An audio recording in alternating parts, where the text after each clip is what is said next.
الحمدللہ رب العالمین والصلاة والسلام علی محمد الامین فاعوذ باللہ من الشیطان الرجیم بسم اللہ الرحمن الرحیم۔ خواتین و حضرات، ہم میزان حصہ اول میں دوسرے باب اخلاقیات کا مطالعہ کر رہے ہیں۔ اس میں وہ چیزیں زیر بحث آ چکی ہیں جو اخلاقی لحاظ سے دین کا لازمی تقاضا ہے۔ یہ اب جمال و کمال کی بحث ہے، یعنی اللہ اور اس کے بندوں کے ساتھ انسان کا اخلاقی وجود جن پہلوؤں سے اپنے آخری درجے کے حسن اور کمال کے ساتھ نمایاں ہوتا ہے، وہ کیا چیزیں ہیں۔ اس میں سب سے پہلے اسلام زیر بحث آیا، اور ہم نے یہ دیکھا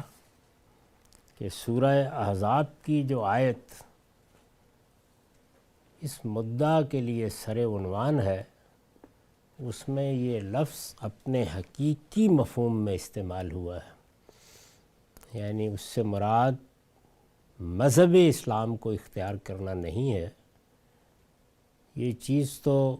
شروع میں زیر بحث آ چکی۔ اسلام کی حقیقت کو جیسے کہ وہ ہے پہنچنا پیش نظر ہے۔ اس حقیقت کی وضاحت کی گئی،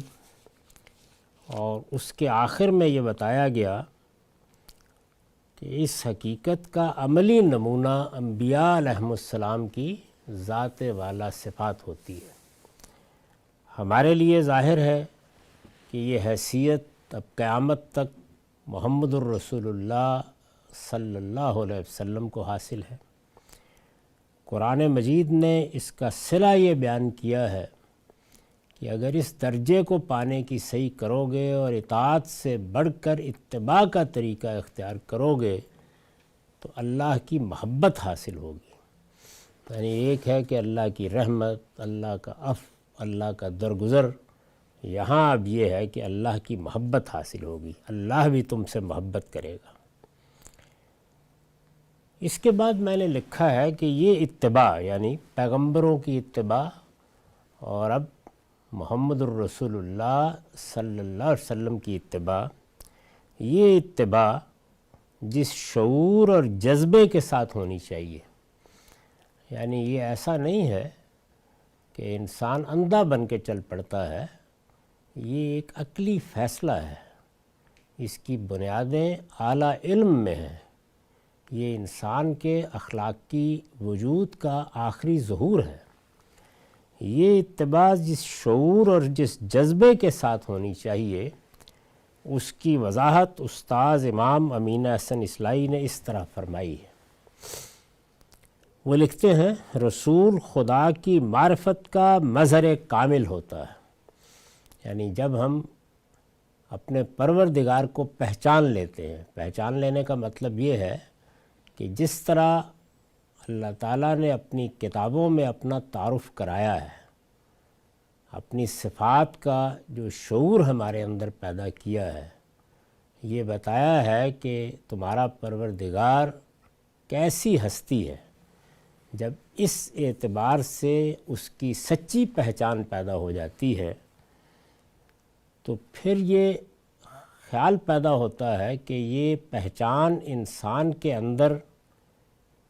کس طرح نمودار ہوگی، یعنی اس کے اثرات کیا ہوں گے۔ تو آخری درجے کے اثرات وہ ہیں جو اس معرفت سے پیدا ہوتے ہیں، جو ہمیں رسول کی یا پیغمبر کی شخصیت میں نظر آتے ہیں۔ رسول خدا کی معرفت کا مظہر کامل ہوتا ہے، یعنی ہم سب کسی نہ کسی درجے میں جب اپنے پروردگار کی معرفت حاصل کرتے ہیں، یعنی اس کو پہچانتے ہیں، اس پر ایمان لاتے ہیں،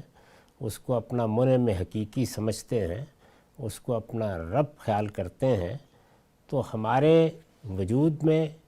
اس کے اثرات کا ظہور ہوتا ہے، یعنی ہمارے کردار، ہماری سیرت، ہمارے اخلاق، ہماری رویوں پر اس کے اثرات پھر نظر آنا شروع ہوتے ہیں۔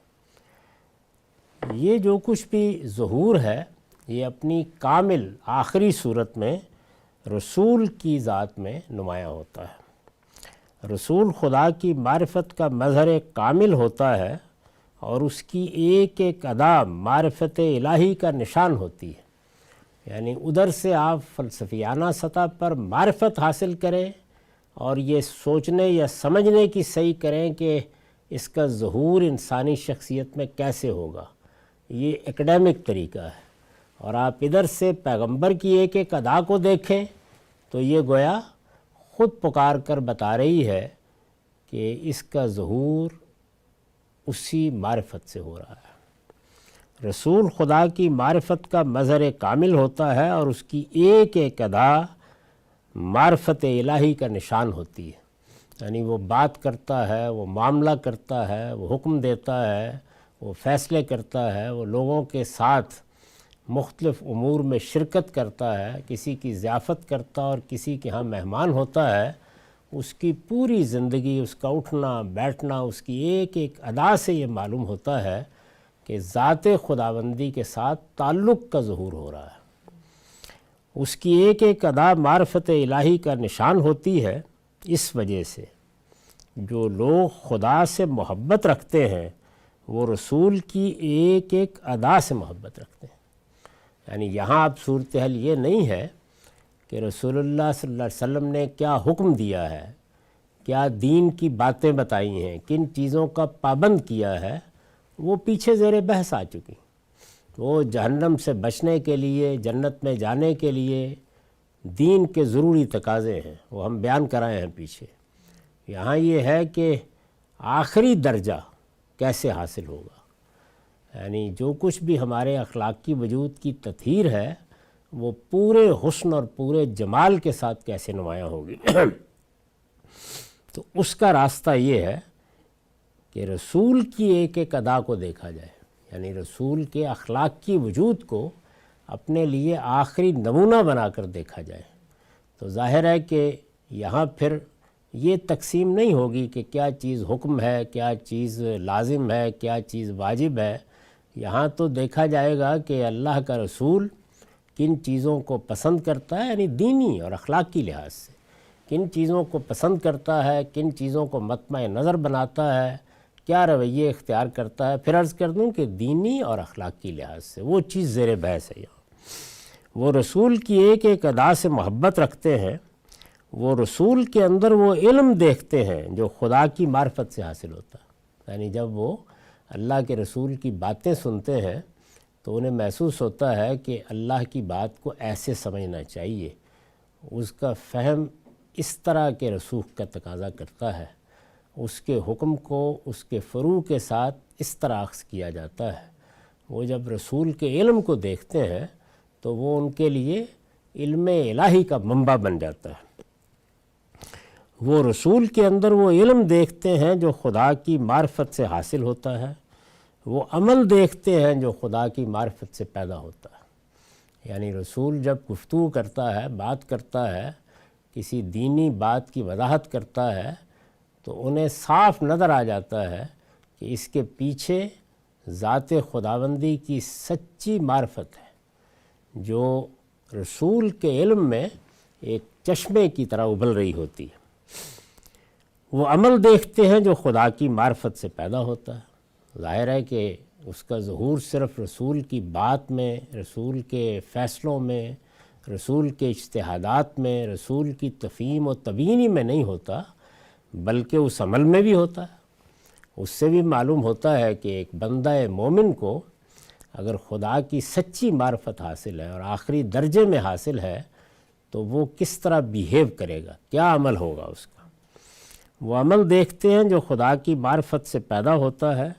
وہ عادات دیکھتے ہیں جو خدا کو پسند ہیں۔ یعنی آدمی بہت سی چیزیں اپنے رویوں میں اور اپنے معاملات میں عادات کے طور پر اختیار کر لیتا ہے۔ رسول اللہ صلی اللہ علیہ وسلم کی زندگی کے جو حالات ہمیں روایتوں سے معلوم ہوتے ہیں، ایک شخص اگر ان کو بصیرت کی نگاہ سے دیکھے تو ایک بڑی ہی دل نواز تصویر سامنے آتی ہے۔ وہ عادات دیکھتے ہیں جو خدا کو پسند ہیں، وہ صفات دیکھتے ہیں جو خدا کو محبوب ہیں۔ یعنی پیغمبر درجہ بدرجہ اپنے اندر ان اوصاف کو نمایاں کرتا چلا جاتا ہے، اور ظاہر ہے کہ انسان کی شخصیت کا ظہور اس کے جسمانی وجود میں تو بس ہو گیا، ہم نے دیکھ لیا، لیکن جو چیز درجہ بدرجہ نمایاں ہوتی بلکہ اپنے آثار مختلف صورتوں میں متنوعات میں دکھاتی ہے، وہ صفات ہیں۔ یعنی انسان کے جو اوصاف، انسان کے اندر جو خوبیاں ہوتی ہیں، وہ جب ان کو اختیار کر لیتا ہے تو یہ معاملہ پڑھنے پر سامنے آتی ہے۔ تو خدا کے پیغمبر کے ہاں بھی ظاہر ہے اس کا ظہور بیک نظر نہیں ہو جاتا۔ بیک نظر تو آپ پیشانی دیکھ سکتے ہیں، چہرہ دیکھ سکتے ہیں، جسم دیکھ سکتے ہیں، لباس دیکھ سکتے ہیں، لیکن یہ آہستہ آہستہ سامنے آتی ہیں۔ وہ صفات دیکھتے ہیں جو خدا کو محبوب ہیں، وہ جمال دیکھتے ہیں جس پر جمال خداوندی کا پرتو ہوتا ہے، یعنی پیغمبر کی شخصیت کا جمال۔ ظاہر ہے کہ یہ جمال بھی انسان کے ماضی اور اس کی سیرت و کردار سے پیدا ہوتا ہے، اس کا تعلق نقوش سے نہیں ہے، رنگ سے نہیں ہے، بلکہ انسانی شخصیت کے اندر ایک خاص طرح کا وقار، ایک خاص طرح کی وجاہت، ایک خاص طرح کی محبوبیت پیدا ہوتی ہے، اور یہ پیغمبر کے ہاں بالکل آخری درجے میں نظر آتی ہے۔ وہ جمال دیکھتے ہیں جس پر جمال خداوندی کا پرتو ہوتا ہے، چنانچہ وہ رسول کے ایک ایک نقش کو تلاش کر کر کے اس کی پیروی کرتے ہیں۔ یعنی پھر ان کی زندگی کا مطمع نظر یہی ہوتا ہے کہ وہ زیادہ سے زیادہ یہ جاننے کی کوشش کریں کہ فلاں موقع پر پیغمبر نے کیا کیا، اور فلاں معاملے میں پیغمبر کا کیا رویہ تھا، کسی حادثے کے موقع پر کیا تھا، گھر میں کسی موت کے موقع کے اوپر کیا تھا، خواتین کے کسی باہمی مناقشے کے موقع پر کیا تھا، دوستوں اور ساتھیوں کی کسی غلطی کے موقع پر کیا تھا، تو ایک ایک ادا ان کے لیے معرفت بن جاتی ہے۔ چنانچہ وہ رسول کے ایک ایک نقش کو تلاش کر کر کے اس کی پیروی کرتے ہیں۔ اسی سے اندازہ کیا جا سکتا ہے کہ یہ کیوں ہوا کہ رسول اللہ صلی اللہ علیہ وسلم نے جو کچھ دین دینا تھا وہ تو آخری درجے میں قرآن کی صورت میں دے دیا اور سنت قائم کر دی۔ مسلمانوں نے اپنے اجماع اور تواتر سے اس کو منتقل کر دیا۔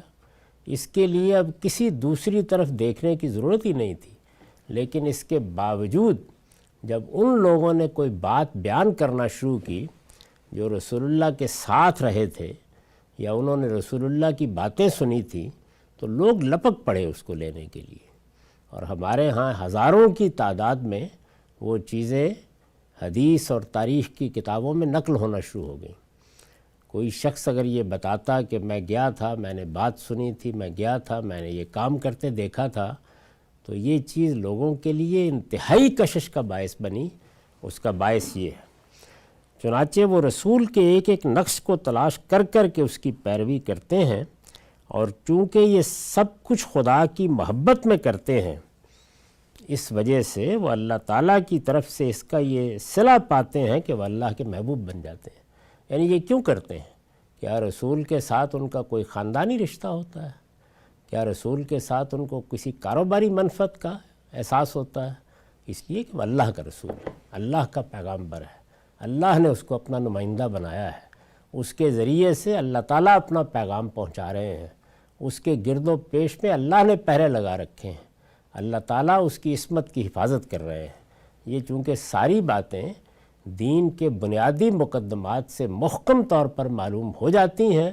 تو پھر رسول کے ایک ایک نقش کو تلاش کیا جاتا ہے۔ یہ بات اس لیے بیان کی گئی کہ مقدمہ یہ ہے کہ اسلام کی حقیقت، یعنی اسلام آپ نے قبول کیا، ایک عام آدمی سے پوچھیں وہ کہے گا کہ آپ نے جب یہ گواہی دی کہ اللہ کے سوا کوئی الہ نہیں ہے اور محمد صلی اللہ علیہ وسلم اللہ کے رسول ہیں، تو آپ مسلمان ہو گئے۔ یہ اور چیز ہے۔ اسلام کی حقیقت یہ ہے کہ آدمی اپنے پورے وجود کو اللہ کے سپرد کر دے۔ تو یہ جو سپردگی ہے، یہ حوالے کر دینا ہے، یہ انسان کے اندر اسلام قبول کر لینے کے بعد اللہ تعالیٰ کے ساتھ اس کے تعلق کو ظاہر کرتا ہے اور آخری درجے میں ظاہر کرتا ہے۔ اس کی تصویر چونکہ سامنے لے آئی گئی تھی، تو پھر یہ بتایا گیا کہ انسان ظاہر ہے کہ انسان کسی چیز کو سمجھنے کے دو ہی طریقے ہیں، ایک یہ کہ وہ فلسفے اور علم کی سطح پر اس کو سمجھتا ہے، اور دوسرے یہ کہ وہ اس کا عملی نمونہ دیکھ کر اس کو سمجھتا ہے۔ تو یہ بتایا گیا کہ لفظ کی حد تک تو یہ حقیقت ہے اس کی، لیکن عملی نمونہ پیغمبروں کی ذات ہوتی ہے۔ خود قرآن مجید نے اس کو جگہ جگہ اسی طرح بیان کیا ہے، اور جب پیغمبروں کی ذات ہے تو پھر ان کی اتباع ہوگی، اور اتباع اس جذبے سے ہوگی، تو اس کی وضاحت اس باب میں کی گئی ہے۔ دوسری چیز ایمان ہے، یعنی پہلی چیز کیا تھی؟ اسلام، دوسری چیز ایمان ہے۔ یہاں اب ایمان بھی اس معنی میں استعمال نہیں ہوا۔ پھر عرض کر دوں کہ یہ سورہ احزاب کی ایک آیت ہے جس میں اللہ تعالیٰ نے ایک خاص پس منظر اور خاص سیاق میں اسلام کے اخلاقیات کا جمال و کمال بیان کیا ہے، اس میں جو ایمان زیر بحث آیا ہے۔ دوسری چیز ایمان ہے، یہ دین کا باطن ہے، یعنی جب ہم نے اسلام کو اختیار کیا تو ہمارے ظاہری وجود، ہمارے رویوں میں اس کا ظہور سپردگی کی صورت میں ہونا چاہیے، تفویض کی صورت میں ہونا چاہیے۔ اس کو یہاں اسلام کے لفظ سے تعبیر کیا ہے۔ اور اب ایمان یہ دین کا باطن ہے، اور یہاں اس سے مراد، یعنی اس آیت میں اس سے مراد، اور یہاں اس سے مراد وہ یقین ہے جو اللہ تعالیٰ اور اس کے وعدوں کے بارے میں اس کی حقیقی معرفت کے ساتھ پایا جائے۔ یعنی یہ محض اب یہ نہیں ہے کہ ایمان یہ ہے کہ اللہ کو مانے اور اللہ کے فرشتوں کو مانے اور اللہ کی کتابوں کو مانے، یہ وہ ایمان زیر بحث نہیں ہے۔ ایمان اپنی حقیقت کے لحاظ سے، اس سے مراد وہ یقین ہے جو اللہ تعالیٰ اور اس کے وعدوں کے بارے میں اس کی حقیقی معرفت کے ساتھ پایا جائے، یعنی اس احساس کے ساتھ پایا جائے کہ وہی ہمارا مالک، وہی ہمارا معبود، وہی ہمارا پروردگار، اسی کی بارگاہ میں ایک دن حاضر ہونا ہے، لہٰذا پورے یقین کے ساتھ ہم یہ مانتے ہیں کہ اس کا کوئی وعدہ بھی غلط نہیں ہوگا، وہ یقیناً ہمیں ایک دن اٹھائے گا، اور جو کچھ نعمتیں اس نے دینے کے لیے فرمایا ہے وہ سب دے گا، اس لیے کہ وہ کبھی اپنے وعدوں کی خلاف ورزی نہیں کرتا۔ اس سے مراد وہ یقین ہے جو اللہ تعالیٰ اور اس کے وعدوں کے بارے میں اس کی حقیقی معرفت کے ساتھ پایا جائے۔ یعنی اس میں جو اصل چیز ہے وہ یہ ہے کہ انسان نے جس پروردگار کو مانا ہے اس کی صفات اور اس کے سنن کے پورے شعور کے ساتھ وہ ہمیشہ اس کو مانے۔ چنانچہ اس کی اب وضاحت کی ہے، جو خدا کو اس طرح مانے کہ تسلیم و رضا کے بالکل آخری درجے میں اپنے دل و دماغ کو اس کے حوالے کر دے۔ اب یہ باطن ہے، یعنی انسان اپنے اعضاء و جوارح کو حوالے کر دے، اپنے عمل کو حوالے کر دے، یہ ظاہر ہے۔ باطن کیا ہے کہ تسلیم و رضا، جو چیز بھی اس کی طرف سے آتی ہے، تکلیف آتی ہے، مصیبت آتی ہے، نعمت ملتی ہے، جو کچھ بھی ہے، خدا کا ہر فیصلہ میرے لیے میرے پروردگار کا فیصلہ ہے جس سے میں محبت رکھتا ہوں۔ چنانچہ جو خدا کو اس طرح مانے کہ تسلیم و رضا کے بالکل آخری درجے میں اپنے دل و دماغ کو اس کے حوالے کر دے، قرآن کی اصطلاح میں وہ مومن ہے، یعنی حقیقی معنی میں وہ مومن ہے۔ دل کو طہارت پاکیزگی، دل کو طہارت، عقل کو روشنی اور ارادوں کو پاکیزگی اسی سے حاصل ہوتی ہے۔ ورنہ تو انسان کسی مذہب میں داخل ہو گیا، ایک فہرست بن گئی، اس نے فلاں فلاں باتیں مان لیں، فلاں چیزوں کا اقرار کر لیا، یہ حقیقی ایمان ہے جس کا یہ نتیجہ نکلتا ہے کہ اس سے دل کو پاکیزگی حاصل ہوتی ہے۔ یعنی یہ صرف بدن کی پاکیزگی نہیں ہوتی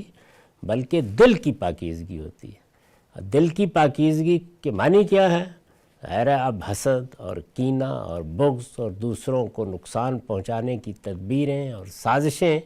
پھر وہ اس دل کے قریب نہیں پھٹک سکتی۔ دل کو طہارت، عقل کو روشنی، یعنی انسان کی عقل رہنما ہے، چراغ راہ ہے،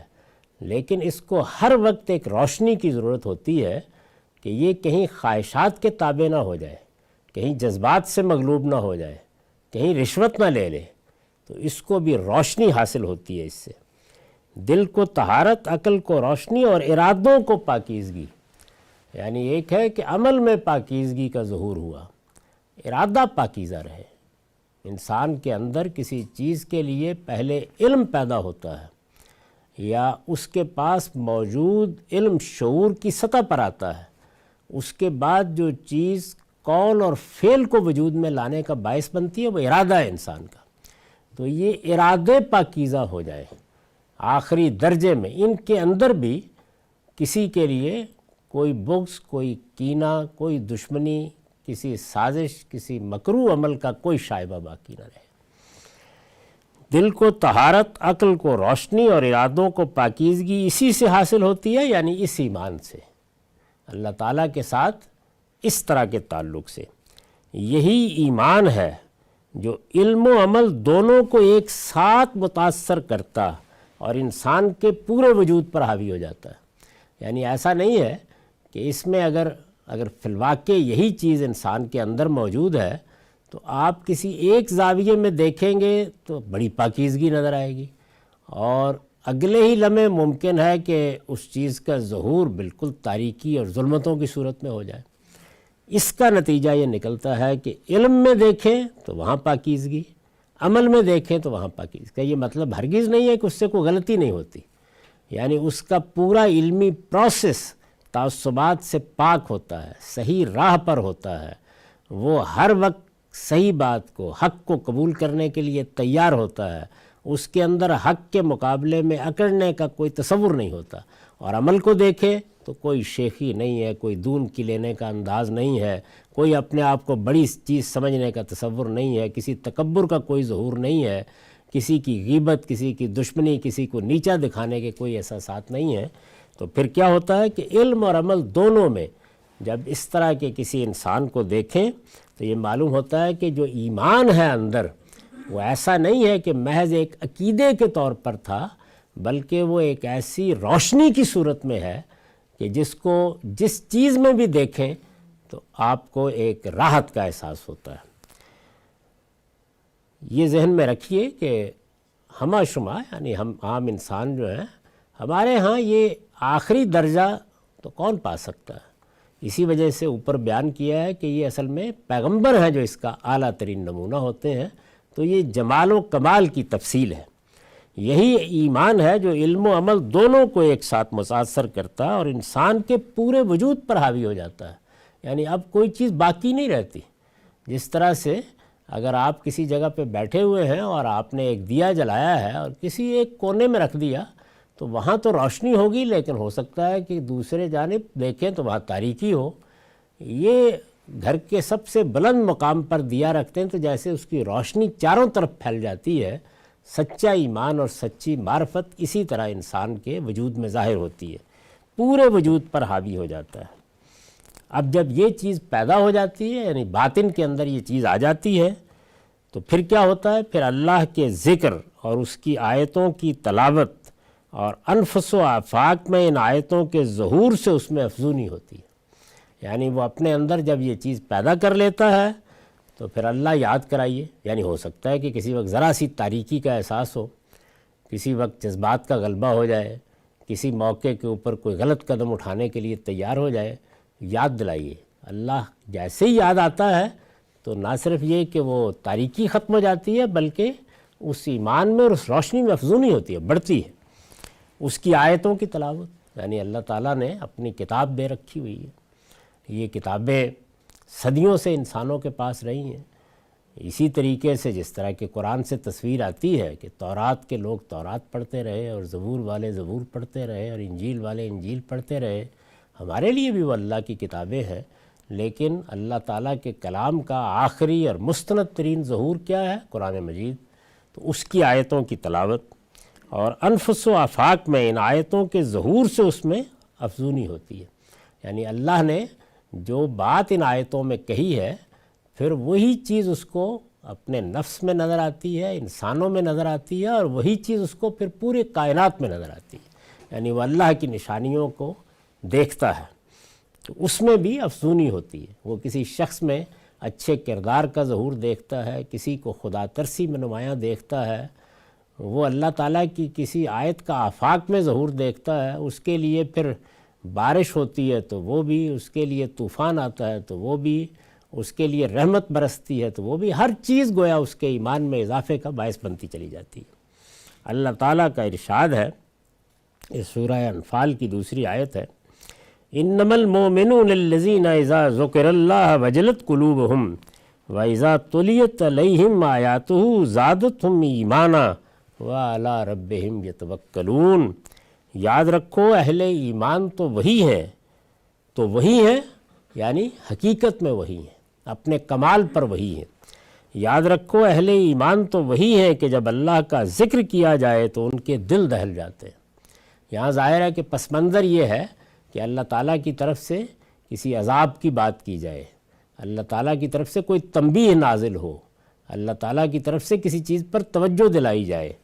جب اللہ کا ذکر کیا جائے تو ان کے دل دہل جاتے ہیں، اور جب اس کی آیتیں انہیں سنائی جاتی ہیں تو ان کا ایمان بڑھا دیتی ہیں،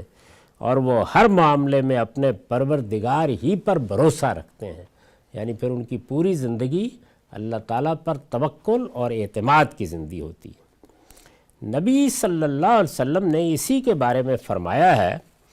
کہ اس شخص نے ایمان کی حلاوت پالی، یعنی ایمان قبول کیا تو کیا مطلب ہے، چند چیزوں کو مان لیا، دل سے مان لیا، لیکن ایمان کی حلاوت پالی، ایمان کے اندر اللہ تعالیٰ نے ایک خاص طرح کا ذائقہ رکھا ہے، وہ چکھ لیا۔ اس شخص نے ایمان کی حلاوت پالی جو خدا کے رب ہونے، اسلام کے دین اور محمد صلی اللہ علیہ وسلم کے رسول ہونے پر راضی ہو گیا۔ یعنی یہ نہیں ہے کہ اس نے ان سب حیثیتوں کو مان لیا، محض راضی ہو گیا، یعنی دل کی گہرائیوں سے گویا اطمینان کی آخری کیفیت حاصل ہو گئی۔ قرآن مجید نے اسے، یعنی اس طرح کے ایمان کو، ایک تو وہ قانونی ایمان ہے، اس طرح کے ایمان کو قرآن مجید نے اسے ایک ایسے درخت سے تشبیہ دی ہے جس کی جڑیں زمین میں اتری ہوئی اور شاخیں آسمان کی وسعتوں میں پھیلی ہوئی، یعنی ایک تمثیل میں، اور بڑی خوبصورت تمثیل ہے یہ سورہ ابراہیم کی آیات 24-25 میں، جس میں یہ بتایا ہے کہ سچا ایمان کیا چیز ہے، اور یہ کتنا گہرا اتر جاتا ہے، یہ روح کے اعماق میں اتر جاتا ہے، یہ دل میں جاگزیں ہوتا ہے، یہ دماغ کے ایک ایک ریشے کو اپنی گرفت میں لے لیتا ہے، اور دوسری جانب اس کا ظہور ہوتا ہے جیسے کہ ایک ثمر بار درخت کا ظہور ہوتا ہے جس کی جڑیں زمین میں اتری ہوئی اور شاخیں آسمان کی وسعتوں میں پھیلی ہوئی ہیں۔ ارشاد فرمایا ہے، الم تر کیف ضرب اللہ مثلا کلمۃ طیبۃ کشجرۃ طیبۃ۔ الم تر کیف ضرب اللہ مثلا کلمۃ طیبۃ کشجرۃ طیبۃ اصلها ثابت وفرعها فی السماء تؤتی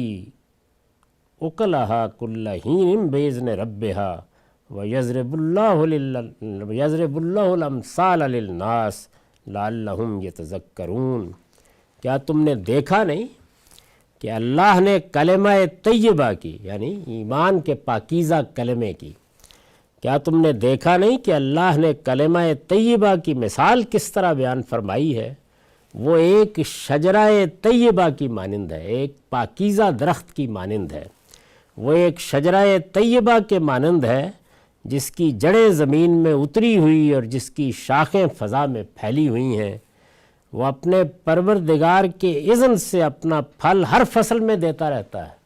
یعنی کبھی ایسا نہیں ہوتا کہ اس پہ پھل نہ آئے۔ ظاہر ہے کہ اب اس میں اگر تمثیل جس چیز کی ہے اس کے لحاظ سے دیکھیے تو مطلب یہ ہے کہ اس ایمان کا ظہور انسان کے کردار اور سیرت کے ہر مارکے میں ہوتا رہتا ہے، ہر جگہ اس کا پھل آتا ہے۔ جس کی شاخیں فضا میں پھیلی ہوئی ہیں وہ اپنے پروردگار کے اذن سے اپنا پھل ہر فصل میں دیتا رہتا ہے۔ اس میں یہ پروردگار کے اذن سے الفاظ بھی بڑے غیر معمولی الفاظ ہیں، یعنی مطلب یہ ہے کہ جس طرح ہر درخت اپنے ایک ایک پتے اور اپنے ایک ایک بار کے لیے اللہ تعالیٰ کی عنایت توفیق کا محتاج ہے، انسان بھی ایسے ہی ہے، لیکن اس کا ایک قانون ہے جس کے تحت ہر مرحلے پر یہ اذن ملتا ہے۔ یہ کلمہ طیبہ کی مثال ہے، اور اللہ لوگوں کے لیے تمثیلیں بیان فرماتا ہے تاکہ وہ یاد دہانی حاصل کرے۔ استاذ امام امین احسن اصلاحی نے اس ارشاد خداوندی کی وضاحت اس طرح فرمائی ہے، یعنی یہ جو تمثیل ہے اس کی وضاحت اب دیکھیے کس طرح فرمائی ہے۔ آیات میں کلمہ طیبہ سے مراد ظاہر ہے کہ کلمہ ایمان ہے، یعنی جس وقت انسان اللہ تعالیٰ کو اس کی سچی معرفت کے ساتھ دل کی گہرائیوں سے مانتا ہے تو جو کلمہ ایمان کا کلمہ اس سے ظہور پذیر ہوتا ہے، یہ اس کی مثال ہے۔ آیات میں کلمہ طیبہ سے مراد ظاہر ہے کہ کلمہ ایمان ہے۔ اس کی تمثیل اللہ تعالیٰ نے ایسے ثمربار درخت یعنی پھل والا درخت، پھلوں سے بھرا ہوا درخت، اس کی تمثیل اللہ تعالیٰ نے ایسے ثمربار درخت سے دی ہے جس کی جڑیں زمین میں گہری اتری ہوئی اور اس کی شاخیں فضا میں خوب پھیلی ہوئی ہوں، اور وہ برابر ہر موسم میں اپنے رب کے فضل سے ثمرباری کر رہا ہو، یعنی کبھی بھی کوئی فصل کوئی موسم بے ثمر نہ گزرے، جب موقع آئے، جب فصل آئے تو بس وہ پھلوں سے لد جائے۔ زمین میں جڑوں کے گہرے اترنے سے مقصود فطرت انسانی کے اندر اس کا رسوخ و استحکام ہے، یعنی یہ ایمان کوئی ہوا کا جھونکا نہیں ہے کہ آیا ایک کیفیت پیدا ہوئی اور چلا گیا، بلکہ یہ جو کہا ہے کہ جڑیں زمین میں گہری اتری ہوئی ہیں تو اس کا مطلب یہ ہے کہ وہ ایمان اپنے رسوخ اور استحکام کے اعتبار سے دل و دماغ کی گہرائیوں میں اترا ہوا ہے۔ مقصود انسانی فطرت انسانی کے اندر اس کا رسوخ و استحکام ہے کہ وہ گھورے پر اگے ہوئے پودے کے مانند نہیں ہے، کہیں کوڑا کرکٹ پڑا ہو تو وہاں بھی کوئی پودا اگ جاتا ہے، پودے کے مانند نہیں ہے جس کی کوئی جڑ نہ ہو، حوادث کا کوئی معمولی سا جھونکا بھی اس کو اکھاڑ پھینکے، جیسے کہ کلمہ کفر کی بابت فرمایا ہے کہ اجتثت من فوق الارض ما لہا من قرار، یعنی مقابل میں کلمہ کفر کی مثال دی ہے، جو زمین کے اوپر ہی سے اکھاڑ لیا جائے اسے ذرا بھی ثبات حاصل نہ ہو، یعنی اس میں ایک خلجان، ایک تردد۔ کبھی آپ کفر کی نفسیاتی تحلیل کریں تو صاف واضح ہوتا ہے کہ ایک خلجان اور ایک تردد کی فضا ہے جس میں انسان جیتا ہے، جو زمین کے اوپر ہی سے اکھاڑ لیا جائے اسے ذرا بھی ثبات حاصل نہ ہو، بلکہ وہ ایک تناور درخت کے مانند، یعنی سچا کلمہ ایمان، بلکہ وہ ایک تناور درخت کے مانند اتنی پائیدار اور گہری جڑیں رکھتا ہے کہ اگر اس پر سے طوفان بھی گزر جائیں، اب ظاہر ہے کہ ایمان پر کیا طوفان گزریں گے؟ وہی زندگی کے حوادث، وہی مصیبتیں، وہی تکلیفیں، وہی ناکامیاں، وہی قدم قدم پر پیش آنے والے معاملات، اس پر طوفان بھی گزر جائیں جب بھی وہ ذرا متاثر نہ ہو، پھر اس کی فیض بخشی اور ثمر باری کی طرف اشارہ فرمایا ہے، یعنی جس طرح درخت جو ہرا بھرا درخت ہوتا ہے اس پر پتے بھی ہیں، وہ سایہ بھی دے رہا ہے، اس پر پھل بھی آ رہے ہیں، پھر اس کی فیض بخشی اور ثمر باری کی طرف اشارہ فرمایا ہے کہ وہ ٹھونٹ درخت کے مانند نہیں ہے، جیسے کہ ایک تنا ایک کھڑا ہے اور بس ایک جھاڑی سی ہے جس سے نہ کسی کو سایہ حاصل ہو نہ پھل، بلکہ اس کی فضا میں پھیلی ہوئی سایہ دار شاخوں کے سائے میں قافلے آرام کرتے اور ہر موسم میں اس کے پھلوں سے غذا اور آسودگی حاصل کرتے ہیں۔ یہ کلمہ طیبہ یا کلمہ ایمان کی مثال اس طرح کے درخت کی ہے۔ ظاہر ہے کہ یہ اشارہ ان فیوز و برکات کی طرف ہے جو ایک صاحب ایمان کے ایمان سے خود اس کی زندگی اور اس کے توسط سے ان لوگوں کی زندگیوں پر مترتب ہوتے ہیں جو اس سے کسی نوعیت سے قرب کا شرف حاصل کرتے ہیں، یعنی اس طرح کے کسی شخص کے قریب جب انسان جاتا ہے، عام طور پر تو دنیا کا تجربہ یہ ہے کہ دور سے تو ہر شخص جنید و شبلی نظر آتا ہے، جب قریب سے دیکھا جاتا ہے تو وہاں پر تو ناکامیاں بھی آتی ہیں، کمزوریاں بھی پیدا ہوتی ہیں، گھر کے مسائل بھی سامنے آتے ہیں، باہر کے معاملات بھی۔ آدمی کتنے استحکام کے ساتھ اپنے رب کے فیصلوں پر راضی کھڑا ہے، تو یہ اندازہ ہو جاتا ہے۔ جو ایک صاحب ایمان کے ایمان سے خود اس کی زندگی اور اس کے توسط سے ان لوگوں کی زندگیوں پر مترتب ہوتے ہیں جو اس سے کسی نوعیت سے قرب کا شرف حاصل کرتے ہیں۔ یعنی پھر اس طرح کے صاحب ایمان کے قریب رہتے ہوئے یہ ضرورت نہیں ہوتی کہ کوئی نصیحت کی بات ہی ہر وقت کہی جائے، نہیں، خود اس کا اپنا رویہ، اس کا کردار، اس کی سیرت، اس کے معاملات وہ خود بخود اپنے اثرات مترتب کرتے چلے جاتے ہیں۔ جیسے کہ ہم دیکھتے ہیں کہ صحابہ کرام رسول اللہ سے یہ فیض، یہ روشنی حاصل کرتے تھے۔ یہ فیوز و برکات لازماً علمی اور عملی دونوں ہی قسم کے ہوتے ہیں، یعنی ایسا نہیں ہے کہ علم میں تو یہ فیض حاصل ہو عمل میں نہ ہو۔ اگر عمل سے مراد محض کوئی صوفیانہ قسم کی چیزیں نہیں ہیں، بلکہ وہ خاص اخلاقی توازن ہے جو انسان ہر معاملے میں پیش نظر رکھتا ہے، تو پھر یہ لازماً علمی اور عملی دونوں ہی قسم کے ہوتے ہیں، جو اس کے ایمان کی شہادت دیتے ہیں اور ان سے اس کو اللہ تعالیٰ کی طرف رفعت و سرفرازی حاصل ہوتی ہے۔ ایک چھوٹی سی مثال میں آپ سے دیتا ہوں۔ ظاہر ہے کہ انسان کو اپنے گرد و پیش کے لوگوں سے، بیوی ہے، بچے ہیں، دوسرے لوگ ہیں، اعزاء اقربا ہیں، ساتھ کام کرنے والے ہیں، تو جگہ جگہ یہ حادثہ پیش آ جاتا ہے کہ کسی ایک کی غلطی کے نتیجے میں نقصان ہوتا ہے۔ اب قرآن مجید نے اصول بتایا کہ لا تاسوا علی ما فاتکم ولا تفرحوا علی ما آتاکم، بھئی جو چلا گیا اس پر افسردہ ہونے کی کوئی وجہ نہیں، اور جو ملا ہے اس کے اوپر اکڑنے کی کوئی وجہ نہیں۔ تو اس کا ظہور عملی زندگی میں قدم قدم پر ہوتا ہے، چھوٹی سے چھوٹی بڑی سے بڑی چیز کے اوپر، تو اندازہ ہو جاتا ہے کہ اندر کا ایمان کس درجے میں کردار سے، سیرت سے متعلق ہوا ہے،